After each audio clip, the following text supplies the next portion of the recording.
Amen. Amen. Bénissons le grand Dieu, le Seigneur de tous les seigneurs. Et nous lui disons merci pour ce moment qu'il nous accorde, un moment précieux. Amen. Merci parce que nous avons eu reçu cette grâce d'exister. Ce matin, nous allons parler de comment se manifeste la foi. On parle de la foi, on parle de vivre par la foi, on parle de marcher par la foi, agir dans la foi.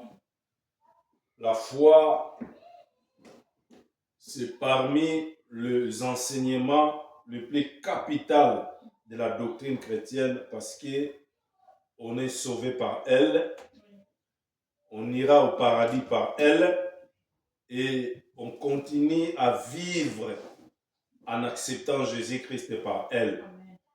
Et la Bible dit, sans la foi, personne ne peut plaire à Dieu. Hébreux chapitre 11, verset 6. Il faudrait que ceux qui se rapprochent de Dieu, il faut d'abord que par leur foi, qu'ils croient que Dieu existe. Donc, il est impossible de vivre la vie de Dieu si nous ne commençons pas d'abord par la foi.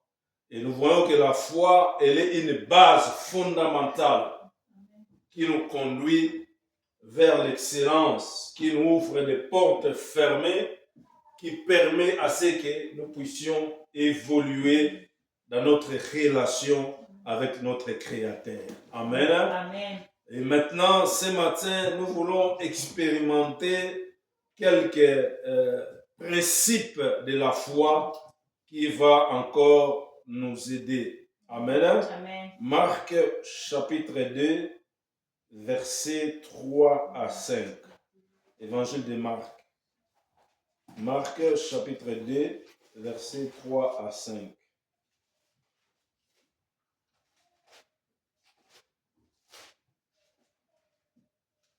Marc chapitre 2, versets 3 à 5. Tu peux lire en anglais. Mark chapter 2, verses 3 to 5. Mark 2, 3 to 5. Some men came, bringing to him a paralytic carried by 4 of them. Since they could not get him to Jesus because of the crowd, they made an opening in the roof above Jesus. And after digging through it, they lowered the mat the paralyzed man was lying on. When Jesus saw their faith, he said to the paralytic, "Son, your sins are forgiven." Amen. Amen.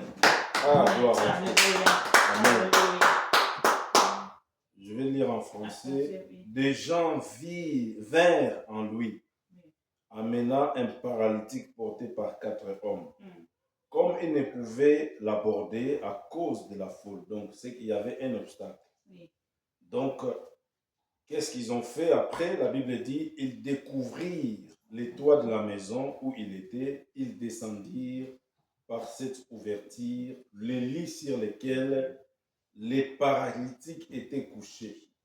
Jésus, voyant leur foi, dit au paralytique, mon enfant, tes péchés sont pardonnés. Amen. Amen. Amen. Donc, comment est-ce que notre foi se manifeste?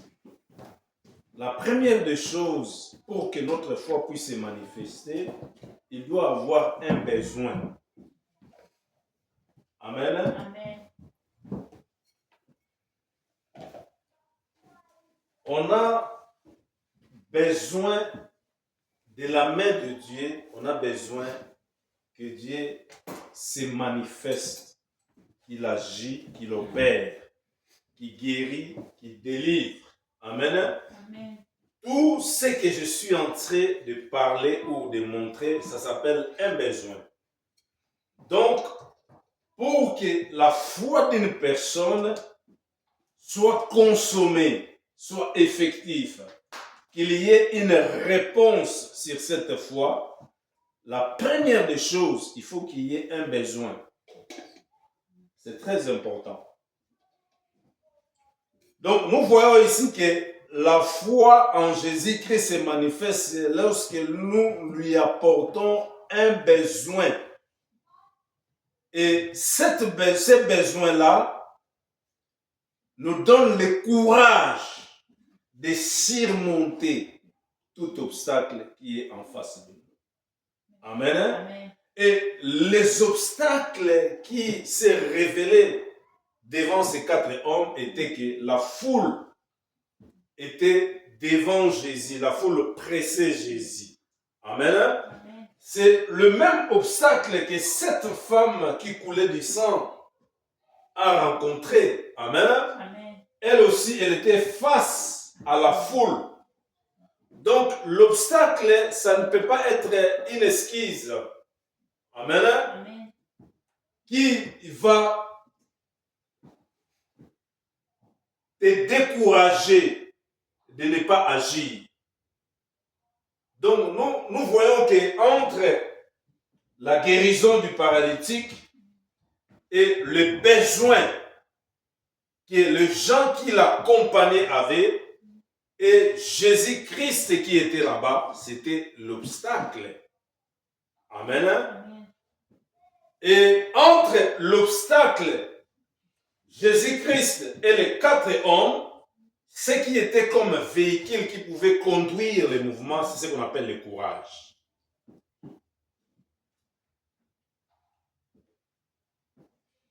Si tu n'es pas une personne courageuse, si tu n'as pas le courage, tu ne peux pas atteindre certains objectifs visant à voir la main de Dieu et de trouver la réponse à ton problème. Amen. Amen. Donc, la foi, c'est-à-dire oser de faire quelque chose pendant que tu n'as pas de moyens, mais il faut oser de le faire.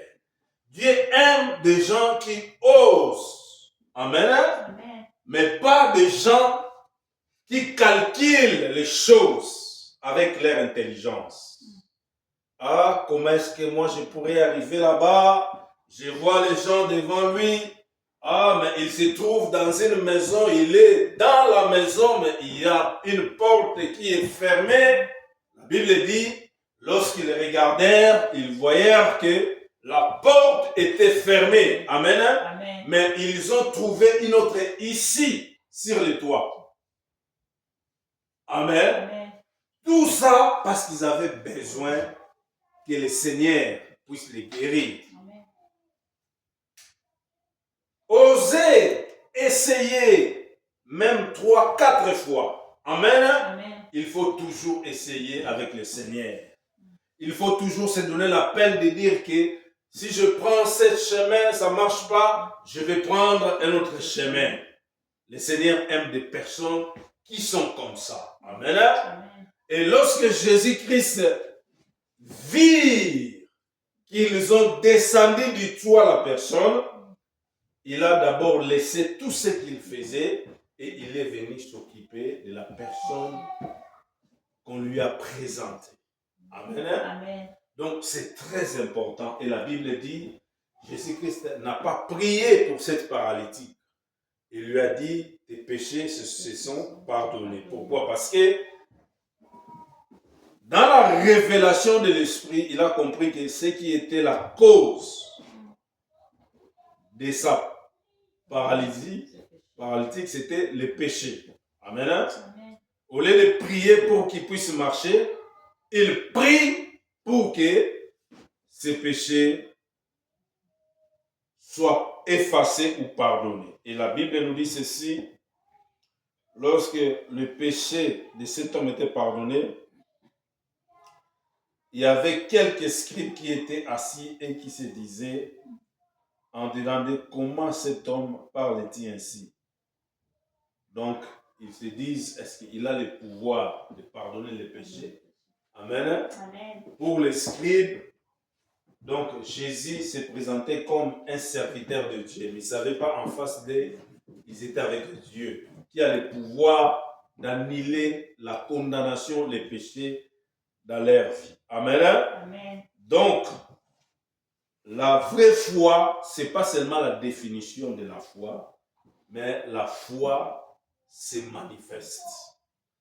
La foi n'existe pas seulement parce que nous croyons en Dieu, mais nous devons manifester notre croyance. Nous devons faire parler notre foi. Amen. Amen. Nous devons exprimer notre foi et nous devons exercer notre foi. Ça, en d'autres termes, nous pouvons donner ce terme comme l'exercice de la foi. Comment exercer notre foi? Parce que lorsque tu manifestes la foi, tu es en train d'exercer ta foi. Il faut savoir faire des exercices de la foi. Et la foi, elle est pour des gens qui osent, qui n'ont pas peur et qui ne calculent pas beaucoup, qui ne se limitent pas par les calculs de leurs pensées, qui ne regardent pas ce que les cinq sens captent comme la vie, l'ouïe, comme le toucher, comme l'odorat, parce qu'il y a des gens, lorsqu'ils voient, ils commencent à avoir peur. Qu'est-ce que je peux faire? Ça devient des calculs. Donc, le premier principe, la foi se manifeste à ce qu'on lui emporte nos besoins. Donc, s'il n'y a pas un besoin, tu ne peux pas manifester ta foi. Il faut qu'il y ait quelque chose qui te manque ou quelque chose que tu es en train de chercher. Et pendant que tu cherches la chose entre toi et le Seigneur, donc le plus souvent, il y a toujours des obstacles. Il y a toujours des obstacles. Mais maintenant, la grandeur de Dieu n'est pas limitée par ce que nous croisons dans notre vie. La grandeur de Dieu n'est pas limitée par les obstacles. Amen. Amen. C'est à nous de chercher le chemin par lequel nous devons passer pour être dans sa présence. Deuxième principe, la foi en Jésus-Christ se manifeste à ce que nous persistons en implorant de lui des bénédictions. Matthieu chapitre 15, versets 22 à 28. Quelqu'un peut lire Matthieu chapitre 15, versets 22 à 28. La foi en Jésus-Christ se manifeste en ce que nous persistons. Nous persistons. Cela veut dire persister, cela veut dire persévérer. Nous persévérons en implorant, en demandant des bénédictions.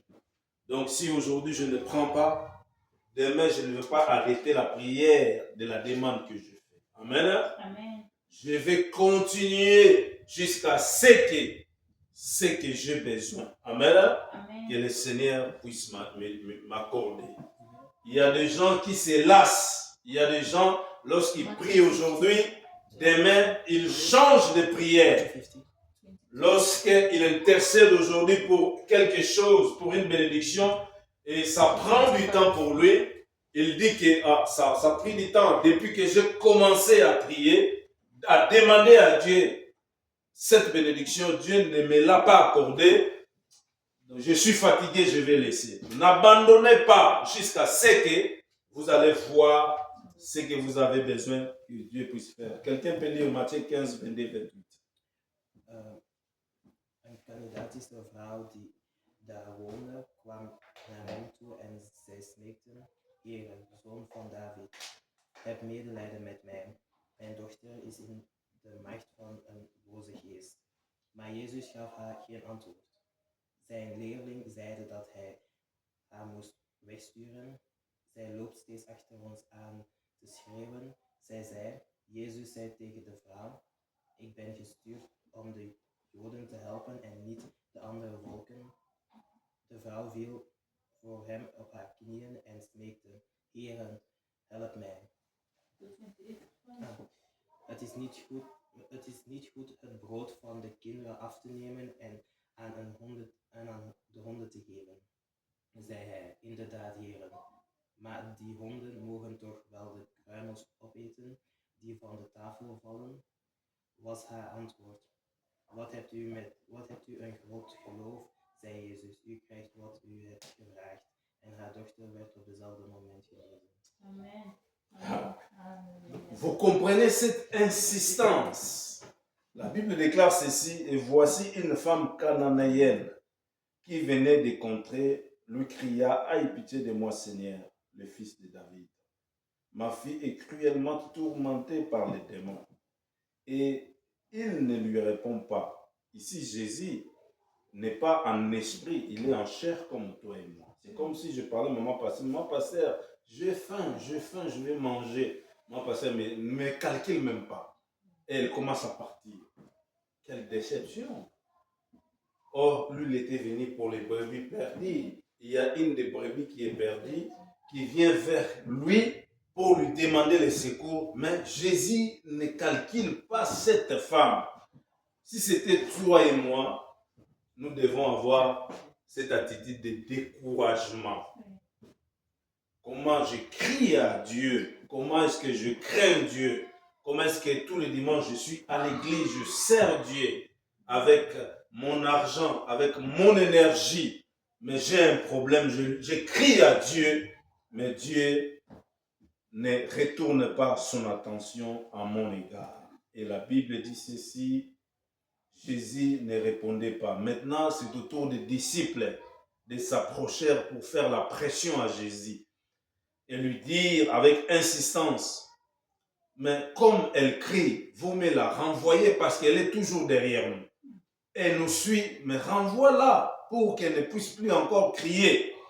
Et la Bible dit, Jésus, il répondit, je n'étais pas envoyé pour d'autres brebis, j'étais envoyé pour les brebis d'Israël. Mais elle vint se prosterner devant lui.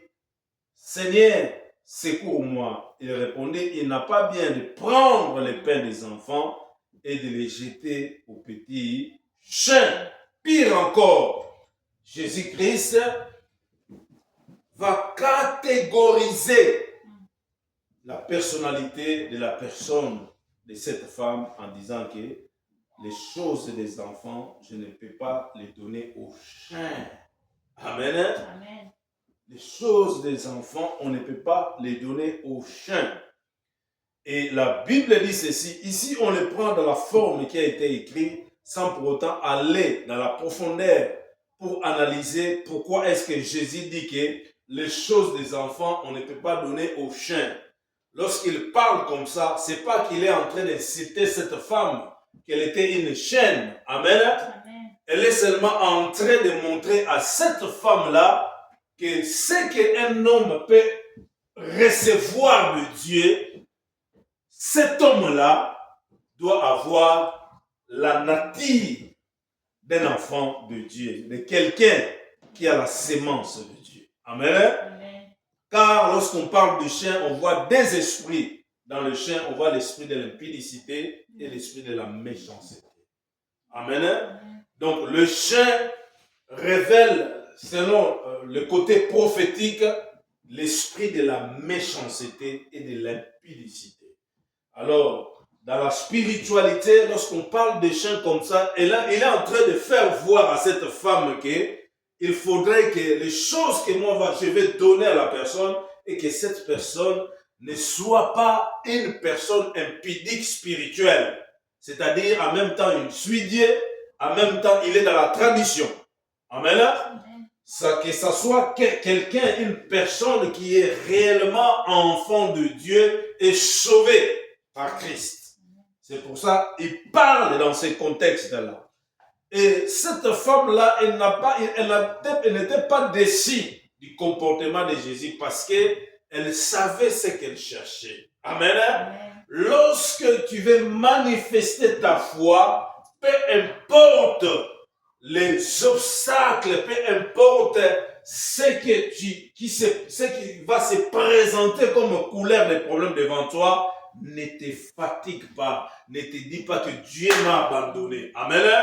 Dieu ne fait rien sans pour autant préparer le cœur d'une personne à la bénédiction. Donc, lorsque tu es face à Dieu, tu es en train de chercher que Dieu se manifeste et qu'il y a une situation désagréable, une situation décourageante qui se présente devant toi, toi ne te décourage pas. Il faut continuer à implorer, à insister. Amen. Amen. À implorer parce qu'il y a prière et prière. Il y a foi et foi. Amen. Amen. Il y a prière de persistance. Il y a prière d'imploration. Il y a prière de remerciement. Il y a prière d'intercession. Il y a prière d'insistance. Amen. Amen. Et la Bible me dit ceci. Qu'est-ce qui s'est passé? Il répondit, n'est pas bien de prendre le pain des enfants et de le jeter au petit champ. La femme reconnaît et dit, oui, Seigneur, dit-elle, mais le petit chien mange aussi les miettes qui tombent sous la table. Amen. Amen. Il mange aussi les miettes qui tombent de la table de leur maître. Peu importe la colère qui se présente, peu importe le refus de Jésus, mais cette femme avait l'attitude d'humilité. Amen. Amen. L'attitude d'insistance d'humilité. Elle a accepté toutes les qualifications que Jésus-Christ lui donnait. Elle a dit, même le chien mange sous la table. Jésus, qu'est-ce qu'il a constaté? Parce que Jésus ne faisait rien sans révéler une leçon à ce qu'il faisait. À tous les actes que Jésus posait, dans ces actes qu'il posait, il voulait faire sortir une leçon pour les disciples qui l'entouraient. Amen. Amen. Ce que Jésus faisait là, ce n'était pas pour cette femme-là. C'était pour donner une leçon à ses disciples. Il n'a jamais fait quelque chose sans pour autant donner un enseignement ou une leçon à ses disciples. Écoutez ce que la Bible dit. Lorsque cette femme affirme, elle dit, oui Seigneur, dit-elle, mais le petit chien mange les miettes qui tombent de la table de leur maître. Mais Jésus lui dit, femme, ta foi est grande. Donc elle déclare, Jésus déclare avant même de déclarer que l'enfant de cette femme-là sera libéré. Parce que ici c'est le cas d'une personne qui est possédée. Amen. Amen. Avant même de déclarer ça, il dit, je vis. Donc c'est-à-dire dans cette démarche, Jésus voulait voir la foi. La foi qui se manifeste. Et lorsque cette foi s'est manifestée, Jésus va déclarer qu'elle est grande. Amen. Amen. Donc, il y a foi et foi. Amen. Amen. Il y a des gens qui ont la foi normale. La foi qui a un niveau normal. Qui ne peut pas apporter des solutions dans leur vie. Une foi qui est sauvé, qui attend le jour du salut. Mais lorsqu'il y a un problème, les gens de cette foi-là, Dieu n'a pas besoin de ça. Amen. Amen. Parce que lorsqu'il y a un problème, il y a une urgence. Tu as besoin du secours, tu as besoin de la guérison, tu as besoin de la délivrance, tu as besoin de la restauration. Donc, il faut faire monter ta foi. Si elle était petite, il faut que ta foi devienne grande. Et les moyens par lesquels nous devons faire monter notre foi, nous devons insister à implorer la main de Dieu. La main de Dieu. Parce que l'insistance dans la manifestation de la foi révèle à Dieu que nous grandissons. Nous grandissons dans notre relation avec lui. Dieu, lorsqu'il nous regarde, il voit que nous ne lui aimons pas seulement lorsqu'il agit, mais lorsqu'il tarde d'agir aussi, nous l'aimons toujours. C'est alors qu'il voit la manifestation de notre foi et Dieu descend pour agir. Ici, Jésus dit, ta foi, elle est comment? Répète après moi, ta foi est grande. Ta foi est grande. Jésus lui dit, ta foi est grande. Ta foi est grande. Puisque ta foi est grande, qu'il te soit fait selon ta foi. Dieu fera avec nous selon la mesure de notre foi. Si tu as une petite foi, Dieu fera avec toi des petites choses. Amen. Amen. Si tu es une femme, un homme de grande foi, Dieu fera avec toi des grandes choses. Jésus répond ici à cette femme, qu'il te soit fait comme tu veux. Amen. Amen. Et à l'heure même, sa fille fut guérie. Il n'a jamais prié pour cette fille, il n'a jamais imposé la main pour cette fille. La Bible dit, la foi de nos enfants sont portées sur nous. Lorsqu'un enfant n'a pas encore l'âge d'adolescence, cela veut dire que sa foi est portée sur ses parents. Voilà pourquoi lorsque Jésus déclare cette guérison, il n'avait pas besoin de mettre sa main sur l'enfant. Il n'avait pas besoin de la foi de cet enfant, mais il a opéré dans la dimension de la foi de la maman de l'enfant qui était malade. Parce que lorsque une personne n'a pas encore l'âge d'adolescence, le Seigneur ne prend pas en compte sa foi. Voilà pourquoi lorsque nous baptisons les enfants, nous voulons qu'ils atteignent l'âge de la connaissance pour prendre l'engagement devant Dieu. Amen. Amen. Donc, nous bénissons le Seigneur pour ce deuxième principe et nous allons entrer sur le troisième principe. Le troisième principe, c'est la foi se manifeste par l'obéissance immédiate et implicite à la parole de Dieu. La foi se manifeste par l'obéissance immédiate et implicite à la parole de Dieu. À la parole de Dieu. Amen. Nous lisons Hébreux chapitre 11, verset 8 à 17.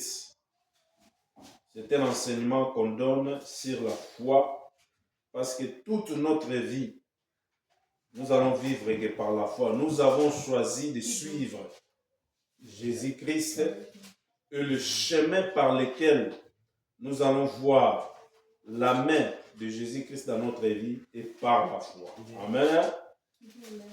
Hébreux 11, 8 à 17. Hébreux chapitre 11, verset 8 à 17.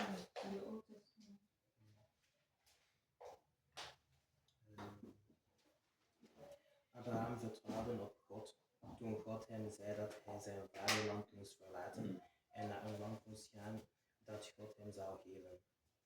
Gehoorzaamde hij, maar hij wist niet eens waar hij naartoe ging. En zelfs toen hij in het land kwam dat God hem beloofd had, woonde hij in tenten als een vreemdeling, evenals Isaac en Jacob, aan wie God dezelfde belofte deed. Abraham vertrouwde erop dat God hem zou brengen in de stad met de vaste fundering, waarvan God zelf de architect en bouwer is.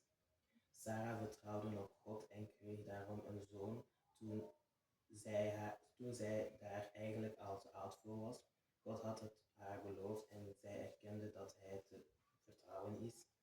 Zo werd uit Abraham, die ook al te oud was om nog een kind te kunnen verweken, een heel volk geboren, een volk waarvan zoveel mensen dat het niet te tellen is, net zoals de sterren aan de hemel en de zandkorrels van het strand niet te tellen zijn.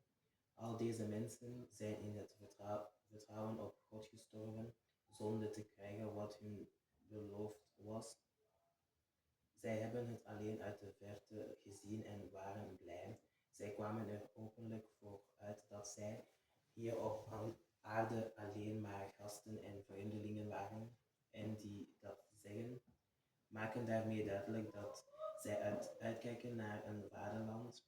Als zij hadden gewild, zouden zij naar hun vroegere land hebben kunnen terugkeren, maar nee, zij verlangden naar een betere hemels vaderland. Daarom schaamt God zich er ook niet voor hun God genoemd te worden, want hij heeft een hemelstad voor hen gebouwd. Omdat Abraham op God vertrouwde, heeft hij, toen God hem op de proef stelde, zijn zoon Isaac op het altaar gelegd om hem te offeren. Hij was bereid zijn eigen zoon aan God te offeren. Amen. Amen. Regardez-moi ici. La foi égale aussi à l'obéissance à ce que Dieu te dit. Amen. Amen. Si tu veux que ta foi se manifeste, il faut avoir beaucoup d'attention à ce que Dieu te demande. On appelle ça des recommandations. Il y a les instructions, il y a les commandements, il y a les recommandations. Trois choses. Lorsque Dieu t'instruit à faire quelque chose, il faut obéir à ce que Dieu te dit. C'est la manière de manifester ta foi envers Dieu. Amen. Amen. Parce que lorsque tu n'obéis pas aux instructions de Dieu, c'est-à-dire tu t'éloignes de la bénédiction aussi de Dieu. Parce que lorsque Dieu veut te bénir, il ne te montre pas la voiture, il parle. Je vais te donner la voiture. Amen. Lorsqu'il parle à Abraham ici, que Abraham, tu seras ceci, il parle seulement. Lorsqu'il parle à Sarah, malgré le nombre d'âges que tu as, le nombre d'années, tu vas accoucher. Tu étais stérile, mais tu vas accoucher. Donc c'est la parole. Dis avec moi la parole. La parole. La parole de Dieu. La parole de Dieu. La parole de Dieu cache ta bénédiction à l'intérieur. La parole de Dieu, c'est un potentiel. Donc, lorsqu'elle est libérée dans ta vie, dans ce potentiel-là est caché les promesses pour ta vie. Ce que Dieu va faire avec les temps pour ta vie.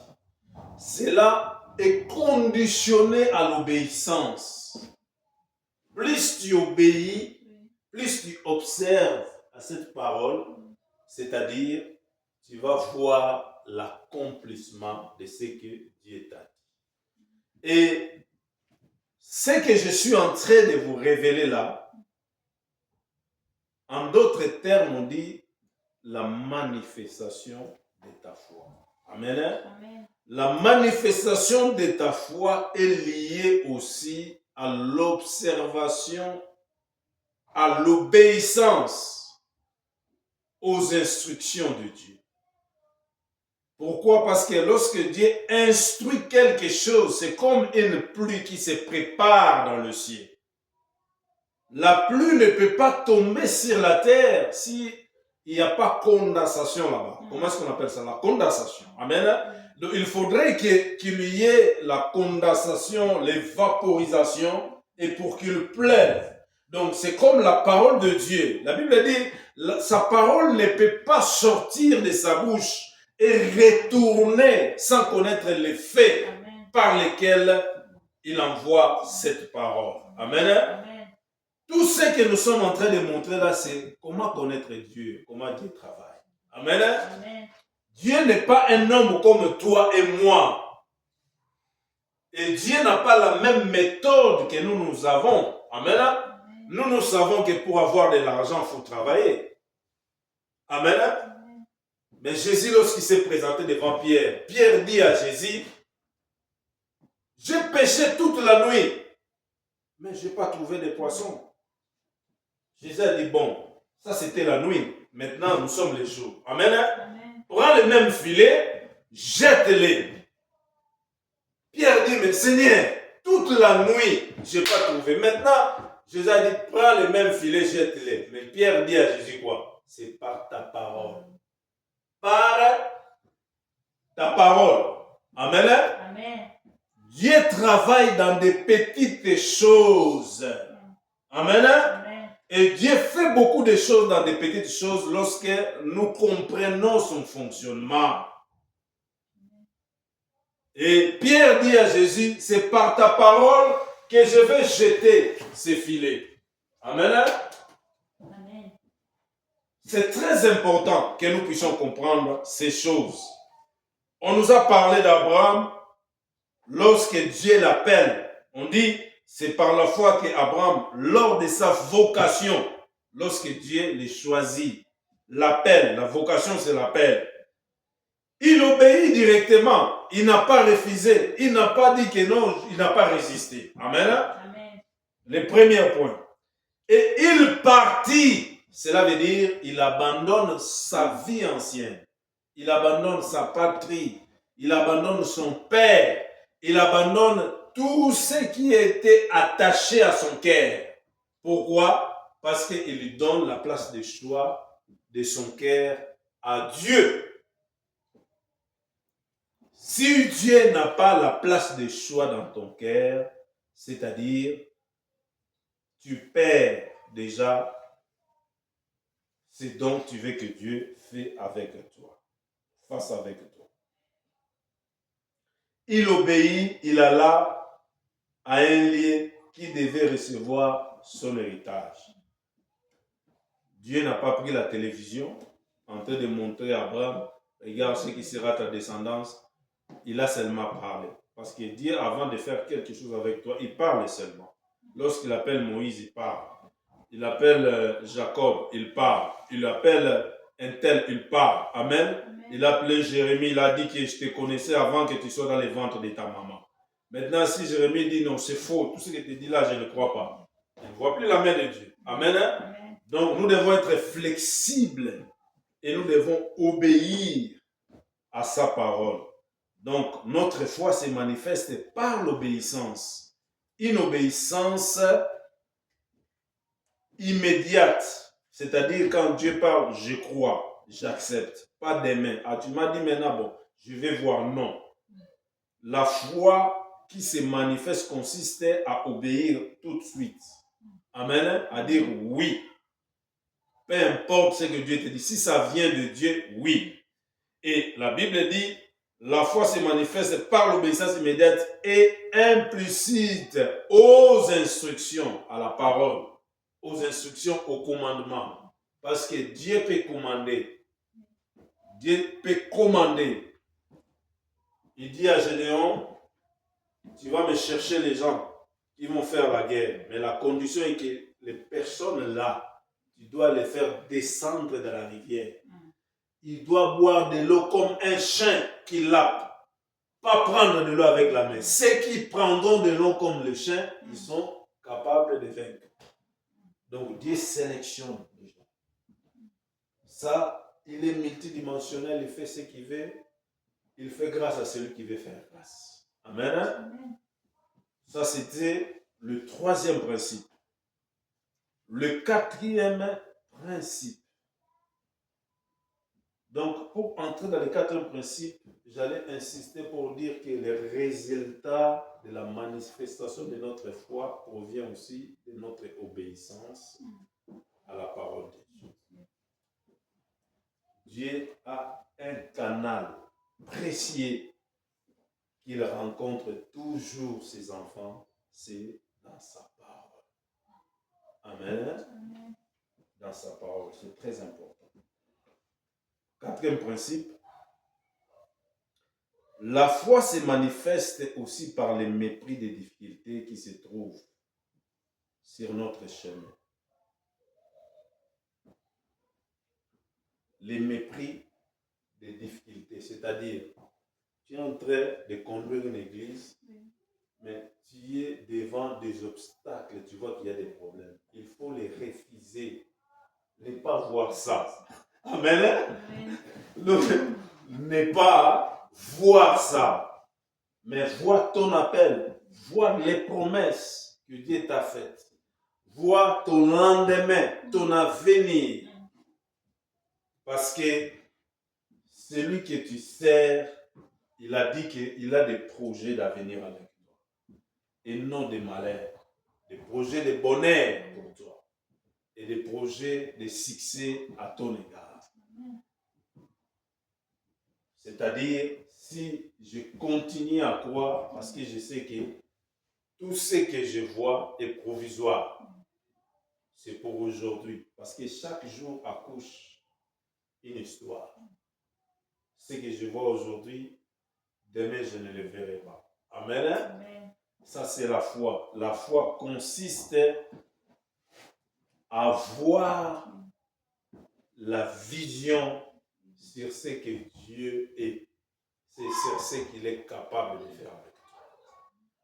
Si tu connais ce que Dieu est, ce que Dieu est capable de faire avec toi, peu importe ce qui se présente à l'heure actuelle, tu sais que ce sont des choses passagères. C'est pour aujourd'hui. Mais chaque jour accouche une nouvelle histoire. Aujourd'hui, si on mange du poisson, demain on va manger les chèvres. Après demain, ça peut être le poulet. Après demain, ça peut être la vache. Amen. Amen. Ce qu'on était hier en Afrique, ce n'est pas ce qu'on est aujourd'hui. Donc, je crois que parce que Dieu a fait lundi, mardi, mercredi, jeudi, vendredi, samedi, ma vie aussi est pareille. C'est-à-dire aujourd'hui, je vis dans lundi, demain je peux vivre dans mardi, et après demain, ça serait mercredi. Et un jour, samedi viendra, le jour de la fête. Amen. Amen. Donc, ne vous arrêtez pas sur ce que vous voyez aujourd'hui. Amen. Amen. Mais pensez-vous que Dieu est plus grand et plus puissant. Dieu a la capacité de te prendre dans la poussière, comme la Bible dit, et te faire asseoir avec les grands de ce monde. Il peut changer ton histoire. Les gens te connaissaient autrement et les gens viennent te connaître encore. Tu deviens autre personne. Dieu prend un homme ordinaire et le fait monter jusqu'à ce qu'il devienne extraordinaire. Dieu peut prendre un homme naturel et le ramener dans une dimension surnaturelle. Parce que entre ses mains, il a notre vie. Amen. Amen. La Bible dit, il tient même le cœur du roi. C'est lui qui met le vouloir et le faire dans le cœur du roi. C'est Dieu, créateur du ciel et de la terre. Il s'appelle Adonai. Amen. Amen. Jehovah Shammah, Jehovah Tsidkenu, El Shaddai, El Olam. Amen. Amen. C'est Dieu créateur de toutes choses. Ne fonde pas ta vie seulement sur tes exploits intellectuels, sur tes capacités, sur tes dons, sur tes talents, mais et que ta vie soit fondée sur le socle de la foi. La Bible dit qu'il faudrait que ceux qui se rapprochent auprès de Dieu croient réellement qu'il existe. Et il est le rémunérateur de ceux qui le cherchent. Si tu cherches Dieu de tout ton cœur, il va te payer. Il te payera. Amen. Amen. Donc, le quatrième principe consiste à mépriser, si je vais te dire, à refuser les obstacles, les difficultés qui se trouvent sur notre chemin. Je suis en train de faire quelque chose, je rencontre un obstacle, je refuse. L'échec n'est pas la finalité des choses. Amen. Amen. Mais c'est un moyen qui nous permet de comprendre que nous ne devons pas faire de cette manière, mais de changer notre manière de faire. Donc l'échec ne peut pas me limiter, mais l'échec m'enseigne. Si je fais quelque chose, j'échoue, ça m'enseigne et ça me donne une autre manière de ne pas faire ce que je fais. À chaque fois que tu es limité, à chaque fois que tu rencontres un problème, dis-toi que Dieu est en train de forger ta foi. Jésus, le Seigneur, il a prié pour un aveugle. Il a dit que tu vois, il dit, je vois des gens, mais la tête en bas, le pied en haut. Qu'est-ce qu'il a fait après? Il a pris la terre, il a mis les salives, il a touché la terre avec les salives et il l'a mis dans les yeux. Maintenant, tu vois clair, oui. Donc, si Jésus a essayé, ça n'a pas marché complètement, et après il a prié, donc moi je dois insister. Amen. Alléluia. Vous comprenez cette dimension? Oui. Donc, pour la quatrième dimension, vous écrivez Hébreux chapitre 11, verset 17 à 19. On peut lire. Hébreux chapitre 11, on est toujours au Hébreux chapitre 11, verset 17. Oui. Et maintenant, c'est Hébreux 11. 11, 17 à 19, si on peut lire.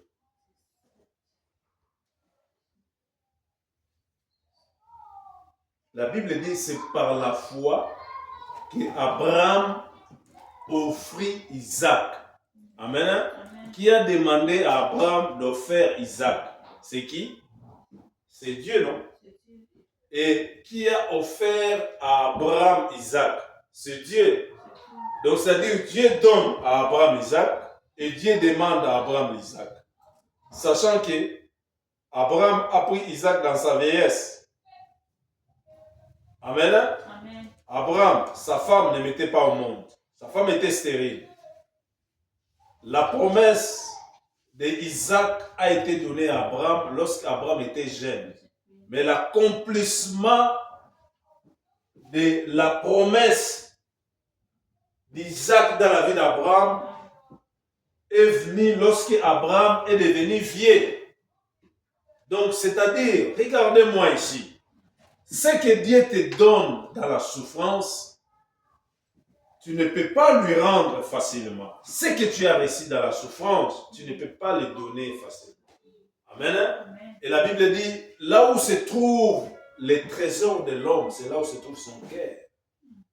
Amen. Amen. Une femme stérile pendant un moment, un homme stérile, et Dieu lui donne l'enfant dans sa vieillesse. Il a parcouru toute sa jeunesse. Il n'avait pas reçu la promesse de Dieu en attendant l'accomplissement de la promesse de Dieu. Et Dieu vient, lui donne cet enfant, et Dieu après lui demande cet enfant pour aller lui offrir cet enfant. C'est pas facile pour obéir. Imagine-toi, comme tu es là, tu as tapé l'auto, on va dire, c'est quelque chose que les enfants de Dieu ne font pas. Oui. Tu as gagné 1 million. Oui. Amen. Amen. Et Dieu, la nuit, il vient par les songes, te dit, prends les 1 million là. Va donner ça à un orphelinat. Amen. Avec toutes les factures qu'on a ici. Amen. Tu vas les donner à un orphelinat et tu restes mes brebis. Tu vas compter les jours de tes années dans l'église et tu regardes l'argent que tu as dit.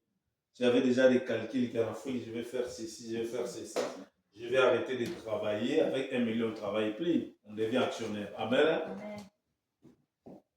Ma sœur, entre moi et toi, je pense que notre foi va retentir. Mais la Bible dit, Abraham a pris Isaac, il a obéi.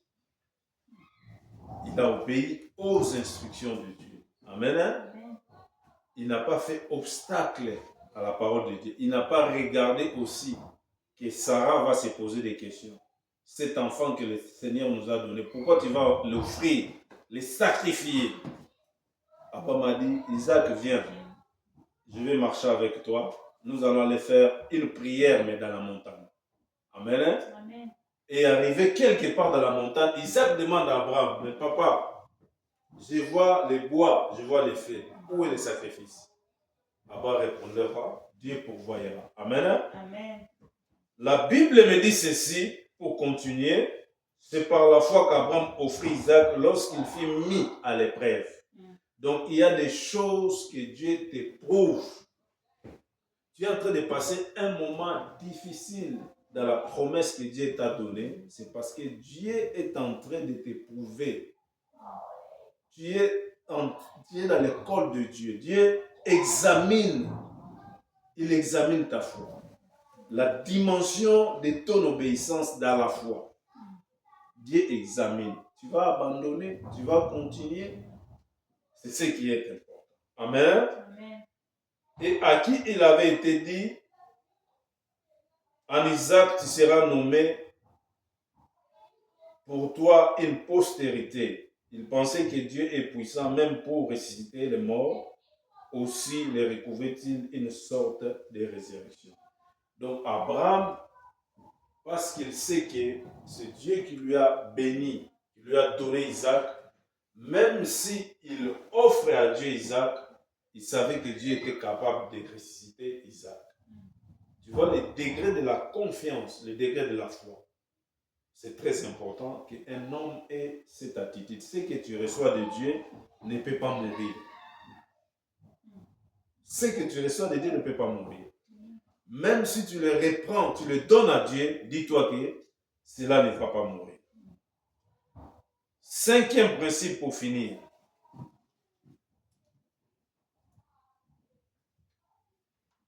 Cinquième principe.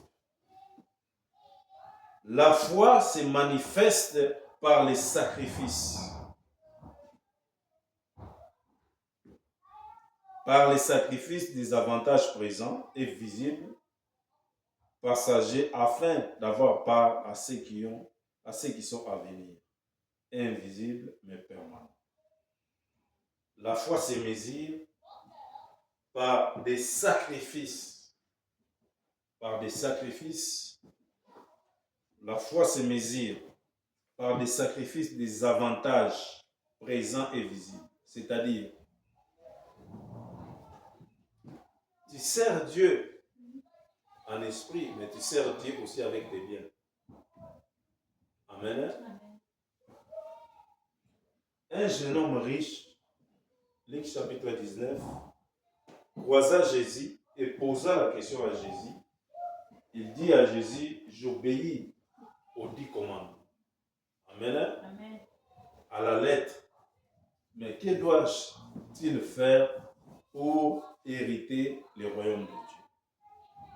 Qu'est-ce que moi je dois faire pour hériter le royaume de Dieu? Jésus regarde le jeune homme riche. Il dit, je sais que tu obéis les 10 commandements. Mais pourquoi tu me poses cette question d'entrer dans le royaume de Dieu? Le jeune homme riche répondit, il dit que non, j'obéis aux 10 commandements. Jésus lui donne. Maintenant, Jésus veut lui faire passer à l'épreuve.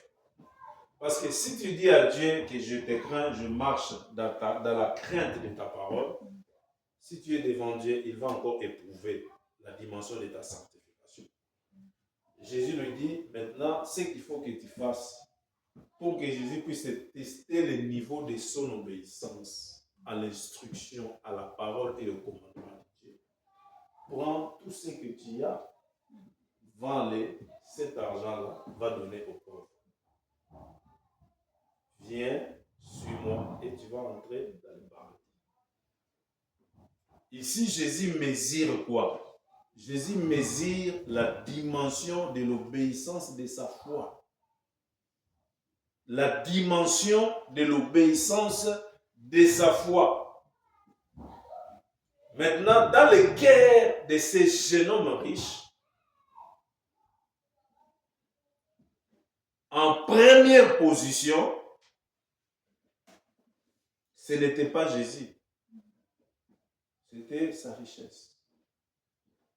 Donc, il obéissait aux 10 commandements comme à la lettre. C'est comme quelqu'un qui obéit à la loi du pays. Amen. Amen. Nous faisons des choses ici pour les pays, c'est parce que la loi nous demande, mais ce n'est pas dans notre cœur.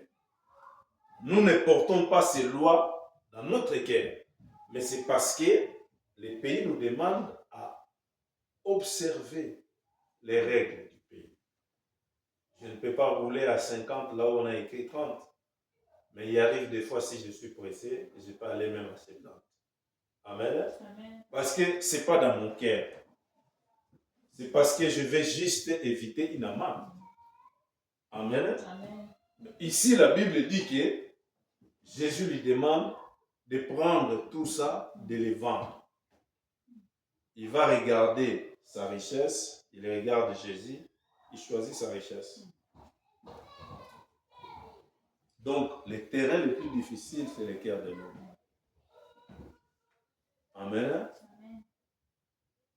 J'ai toujours posé des questions. Pourquoi est-ce que Dieu va prendre les cœurs et les met à l'intérieur? Il va les mettre ici pour que tout le monde le voie. Il n'y aura pas de conflit ni de rancune. Et tu sauras si cet homme m'aime ou cette femme ne m'aime pas. Amen. Amen.